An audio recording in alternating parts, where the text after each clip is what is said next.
Good morning, good morning, and good morning.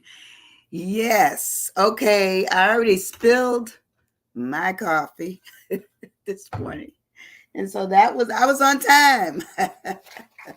But I spilled the coffee. So I tell you, the day's word is avert. How do we avert ourselves from getting in situations that we cannot always control? Like I just happened to move the cup and it decided to tip over. Who told it to? Nobody. Well, anyway, the cup tipped over. I cleaned it up because I couldn't let it go for 30, 40 minutes of not being clean in that section where I'm working. So we're good. But today's word is avert. But I'm going to first ask you, how was your last couple of days? What did you do? Did you have fun? Were you reminiscent? Were you happy? Were you sad? What was going on? What was going on? What happened in your last 2 days? My last 2 days were, I realized my Rotary presidency is coming to an end. And so I'm trying to make sure I, order trophies and, different, levels of recognition and all that. So I'm into that. And of course, I had to write a letter out this morning before I did my blog, which is now that I'm doing with you all. And so I'm constantly looking at what's next. What's next? Our nexus seems to be constantly in the process of planning. But sometimes we have to draw back and pull back from doing some things for people, getting out of situations that we really need to avoid, and we don't know how to do that all the time. Sometimes we're not as tactful as we should be. We're not as clear as we should be. We're distracted. We're distracted by the light we see or what's pulling us in that direction. It may be someone, it may be a group, it may be something that's just pulling us in those directions. So I just ask you, what is your direction this morning? Where are you? Are you averted, or are you distracted? Where are you? Where are you? And so I found a poem. Let me see who this poem is by. I always like to give recognition for whose poem I am reading. Today it's by David Franklin. And it looks like he submitted the poem or wrote the poem sometime around February 1st of 2011. But it talks about avert, but it's an avert with the question mark. And that's what sometimes we have to ask ourselves. Do we go in that direction? I don't know if you've ever been in a situation where people are running in the opposite direction where you're headed. Do you turn and run with the people? Or do you continue going in your direction? Okay. I got to be honest. I'm probably going to turn. I'm going to turn because I'm not quite sure why they're running. But if there's many of them running, I'm probably going to get out of the way too. Is it danger? Is it, you know, some big giveaway? Are they throwing money from the sky? What's happening? So I probably would run with them. So anyway, the poem by David Franklin says, avert. The stirring starts. How to reach out to receive the message yet unknown, yet its delivery soon to come. It says, just have a seat, a smoke, a drink. Flight takes silence and meditation to begin, and the openness to what is. Feelings popping and don't know why. Climbing the mountain for a better understanding. Each view a stimulation for the words. To fill out the unknown equation. Yes, you and you and you and you. Each contributing to the message coming. Want to reach out my arms, the whole world including, to come near, see each other eye to eye without blinking. Good morning, Debbie. I'm reading the poem. It's called Avert. Or turning away, even breathing, trembling as we await the birthing. Deep breaths and chill bumps now, eyes cast upwards. Listening strikes our fingertips extended. mazes of fireflies circling our heads, now seeing earthquakes and mall bombing visions. Our collective consciousness resisting. Can't predict or rewrite the script. It's been a long time in the making, retiring now, forlorn. Was hoping for a different outcome, yearning for the sweeter song.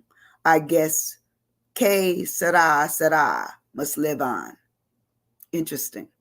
Interesting poem. When I was reading it early this morning, I just said, wow, it gives way to what we think, it gives ways to what we hope, but then it also gives ways to what we need to process. And sometimes the processing messes up the thinking, the hoping, and the outcome because we're not prepared for any of it. None of it are we prepared for.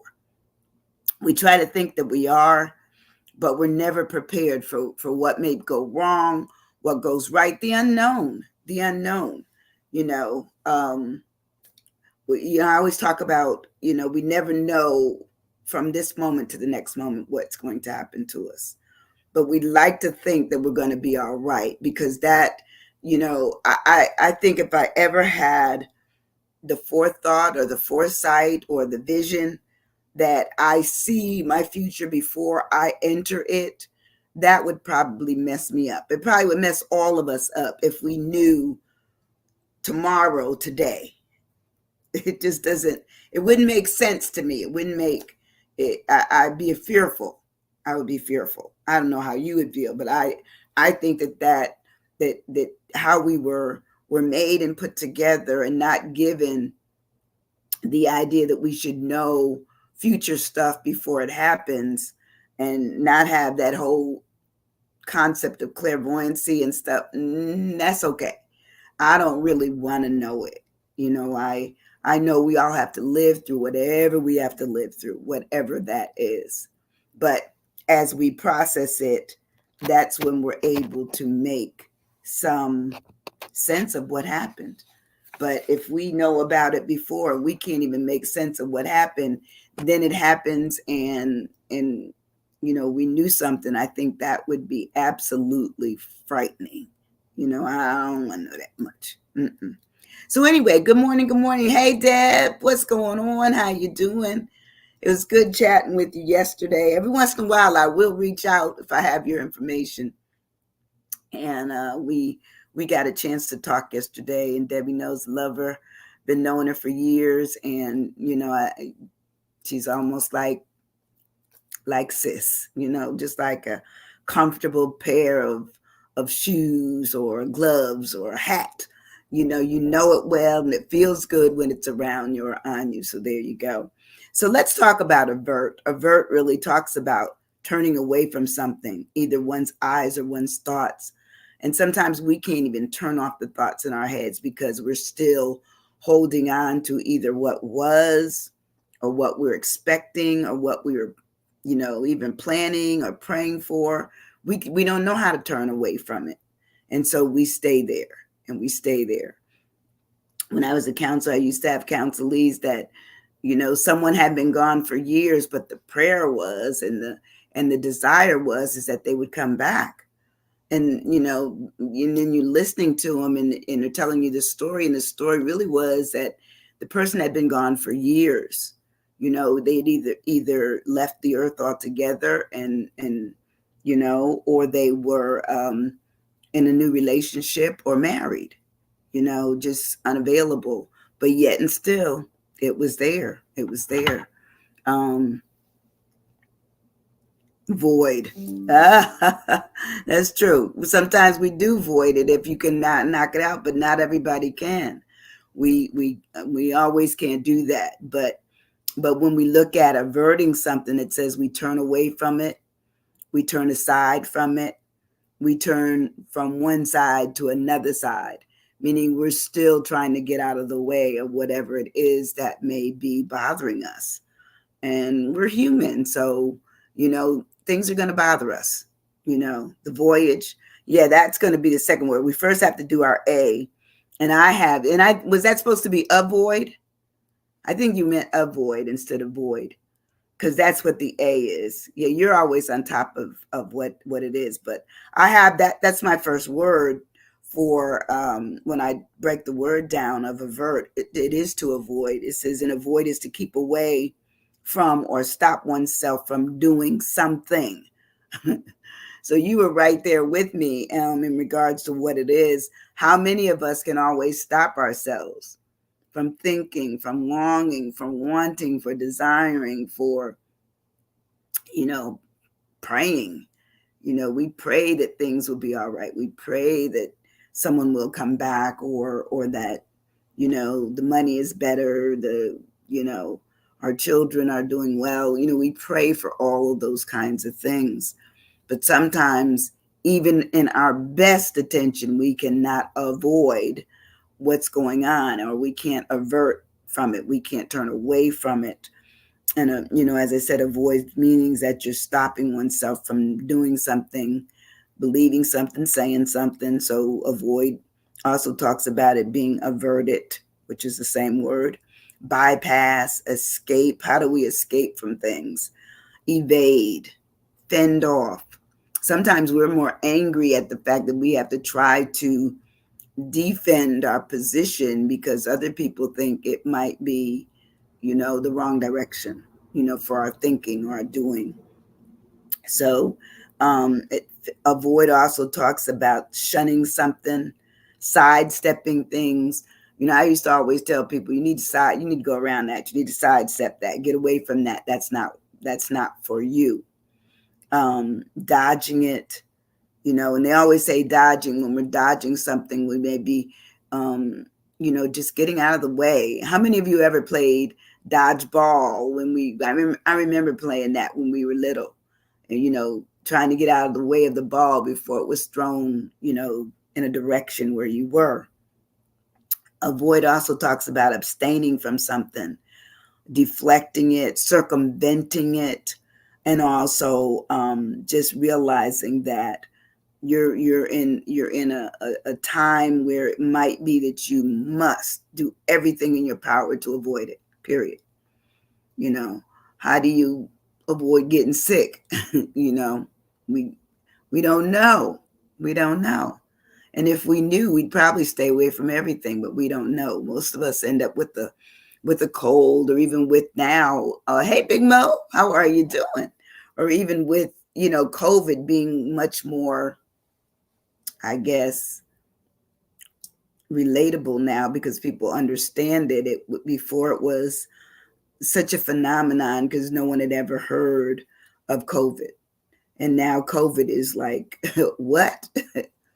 They've even restricted, or actually lessened the restriction on how long you have to even stay at home. They're saying, a couple of days you don't have symptoms anymore. They don't feel that you're even able to give it to someone. So it's just crazy. But good morning, Kiwanis. How are you? And Big Mo and Maurice. Hey. How's everybody? So our word today is avert. And so far, avert is to turn away from stuff if we can. My A was for avoid. My V is for vary. I think, and I think Deb already addressed it. She wrote voyage and void. Avert to me talks about you must vary something, which says that you're going to alter it, a change or an alter, as in the form of appearance, character, or substance. That's what we do a lot of times when we're managing our value. Oh, that's good. That's good too. So sometimes when we're managing our lives, we realize that there's something we have to change, and we have to vary either the way we deal with it, how much time we're putting in it, how much money it's costing us, all of those things, or even reputation. You think about it. There was a saying that I had that we were given in undergraduate school called association and accommodation. And it says a lot of times if we're associated with something, then people will give you that accommodation. They feel that you're a part of it. And I was listening to a young lady. I went to a breakfast on Saturday morning, and she's young and very, very thoughtful and beyond her years. She really was. she had an old spirit in terms of what she was talking about. And one of the things she said is that she believes that even though you may be with a group of people, you may not know all that they believe and all that they're even involved in. Hey, Megan, how are you doing? Good to Veer. Come on now, y'all. Validity, y'all vested, y'all are in it. Vigor. All of those are so good. How much you invest, how much vigor. Oh my goodness. Vitality. Because sometimes we're probably worn out to deal with all the things that we need to be averted to. And so we end up just laying it. We stay right there. We don't move. We don't move. It says va va va boom. Yeah, that would be interesting. That va va va boom thing. Um, but I said very, and very really talks about how you have to change or alter something, as in your form, which is what you all are all speaking to, because you have to have energy, which is to me vitality and vigor. Vested meaning that you're involved in it. You're there. Veering says I'm gonna try to veer away from it or go left or right. The va va va boom. I don't know. That may be you might be stepping up to it, but anyway, I said vary, and I said that means to alter, to differ, to change, to diversify, because sometimes we just have to diversify. Maybe our money, maybe our attention, maybe our time. We have to diversify it. Just realize that we got to change something in order to make it work for us. A lot of times when we're needing to avert, we don't realize that we've made other people more important than ourselves. There's many a person that probably has had heart attacks and strokes and other, what I would say, you know, ailments that come only because the person wasn't taking care of their own selves well. They were taking care of other people, you know.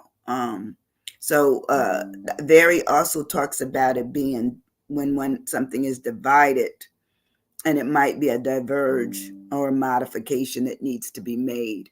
And sometimes we don't even realize that we need to modify, but we do. We need to modify ourselves and say, you know what?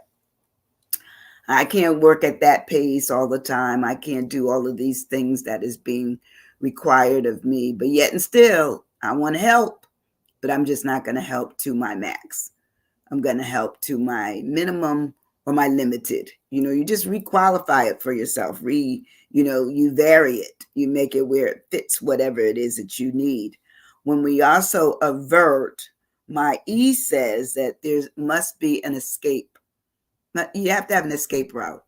If you're the person that constantly does everything for everyone else, and you're the go-to person, and you must have all the answers, and you must be always present, and you must have always the money, and be where everybody wants you to be, um, if you have no escape route, you are the one who will probably just be gnawed and chewed up.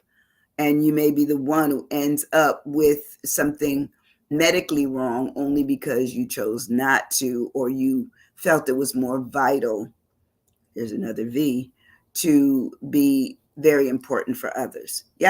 We have to put ourselves forward at some point. Who's supposed to be taken care of? Estranged. Oh, that's good. Sometimes we do have to have an estranged relationship in order to find, your escape. But escape says to slip or get away, as in from being confident or restrained. Confinement or restraint. It says gain or regain liberty, to slip away from the pursuit of peril, avoid capture and punishment or any threatened evil.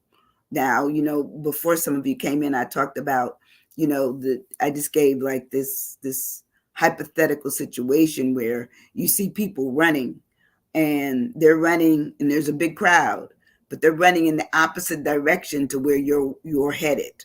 What do you do? That's a question. Write down that. What would your response be? I'll be honest, I'm going with the crowd. I'm going to turn back around because they're running away from something. But do you avoid it, or do you avert it, or do you walk into it? What would you do? Put a little note right there for me. So escape, and I'll go back to explaining what escape is. Escape also talks about it being having a breakout time, Run for cover. That's me, Debbie. I'm running for cover. I'm gone with you, girl. We will be on the road. We will be on the run together. Okay. It talks about escape being the departure, the disappearance. You don't have to look for me. I'm already out there. I'm gone. Okay. Turn and hide. Okay. I like that. It says also it would be a flight. Escape also talks about it. Flight, by being a flight, a disappearance, a desertion, an outbreak. Okay. If the prisoners are leaving, I'm leaving with the prisoners. Okay. I'm leaving with the prisoners. It says also it's liberation and it is freedom. So turn, turn and hide. See, that's me. I already know I'm gone. I'm just, don't look for me up there. I'm not going where the people are running away from. I'm going to turn and run with the people, you know. They said a lot of times, even when they have those big concerts, that you need to be wary on how you're getting in and getting out. And I remember in undergraduate school, I went to see, it was Stevie Wonder, Mays, and I think it was Phyllis Hyman.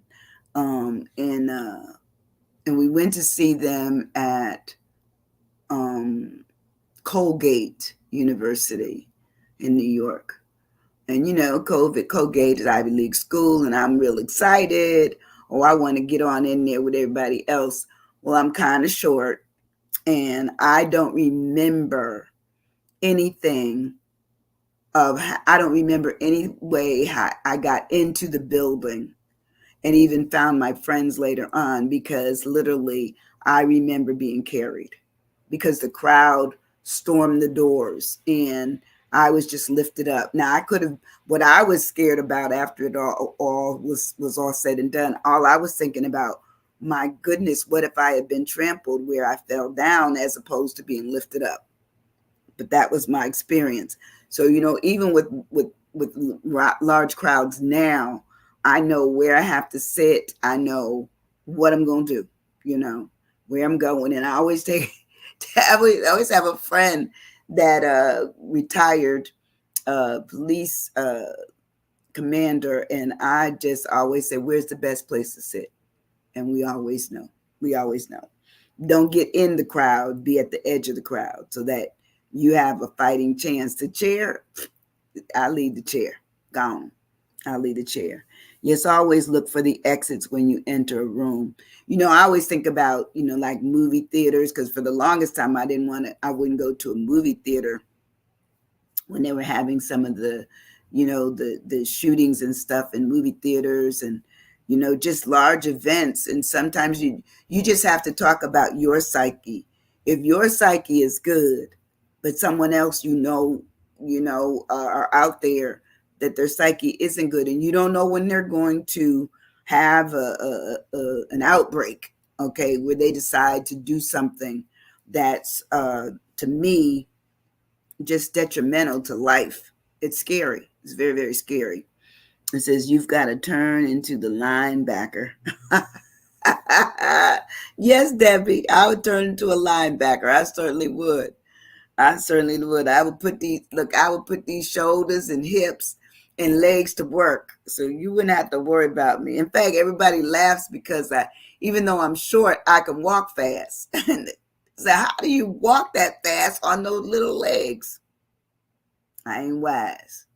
I just get it going. And every time I would go into the city in New York, the blocks are really long.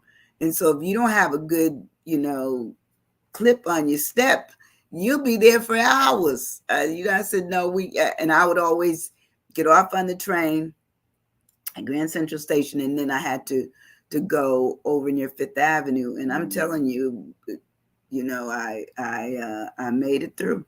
I made it through. But that's the way it is. That's life, as they say. That is definitely life. So the next word I have is release, for my R. How do we release ourselves? We can escape, but sometimes we can't release ourselves to even get to the position where we feel we can go, where we give ourselves authorization to leave. But it says release is to free from confinement. And we sometimes don't even realize we're confined. Do we? We don't realize it. We don't pay attention to it. We just think, well, I got time. I can do this. Not always can we. So it says to free from confinement is bondage, it's obligation, it could be pain. And how do we let go of it? How do we let go when we need to be released? And we can look at it in the stand in a frame of thought regarding people who have gotten in trouble. They want clemency, they want to be discharged, they may want an acquittal, but then they also know that they have been charged, that there must have been a problem where they weren't given back their deliverance yet. That doesn't say that it won't be given. It's just when it will be given. Rebound. Oh, that's a good word. How do we rebound? Especially if we're people who have been always there, always available. How do we rebound? How do we avert, what we see as needing our help? Sometimes we don't think anything can be done by anybody else unless we do it, right? And I know there's several things that I've done that for, and it's probably crazy. It's probably a crazy way to look at it, but nonetheless, I certainly have done it. And my last word, yay, that I have for avert is my T. What would you write for your T? Because I know somebody has this word. It's pretty simple. I know you probably have it. I'm going to try to drink the rest of this coffee that didn't spill.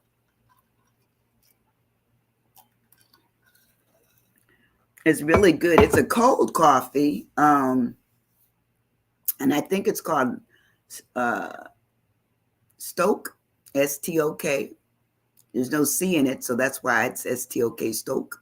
But it's pretty bold and nice taste. Turn. Guess what I have? Turn. I have turn. I do. How do we turn away from stuff? It says turn is to cause to move around or partly around as for the purpose of opening, closing, or tightening. Opening, that would be what we're doing if we're trying to turn away from something. Closing, meaning closing, it says closing in this instance would be closing off ourselves from what is going on. And then, or tightening, meaning that we need to be tighter on where we're going and what we're doing, having an idea. And so with a turn, it says that we're looking at a new angle. How do we, and think is really good. Because to me, I think you have to have forethought when you're looking at anything where there might be some issues. Like I'm a planner. And anybody that probably knows me that, I like the details, because to me the devil is in the details, and you may not know all of the details of what's going on if you haven't worked out everything.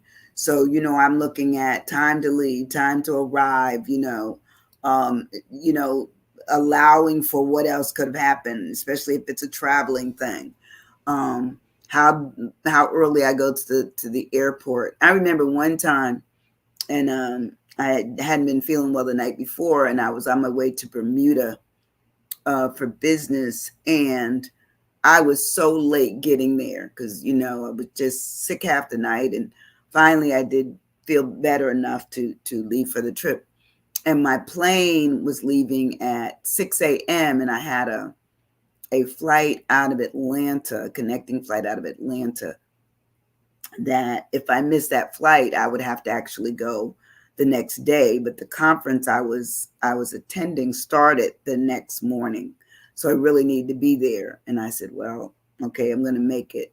I got to the airport so late, but because the staff at the airport knew me, they took my car, parked it for me. You could never get this now. I mean, I don't know those people, but they parked my car and held my keys in security till I came back. That's just crazy. But that was like poor planning on my part.